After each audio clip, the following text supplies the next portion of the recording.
Hello Pilipinas at sa lahat na nakikinig o nanonood sa buong mundo. Ito si Mike Padua at nakatuloy tayo sa pinaka-latest update.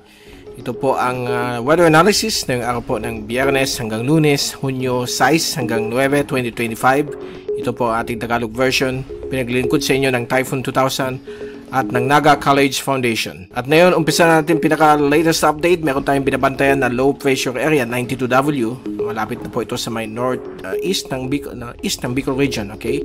At ito po ay patungo sa direksyon ng northwest.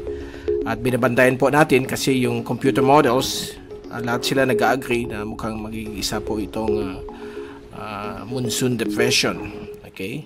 Yung American model ay nagpapakita na isa po siyang bagyo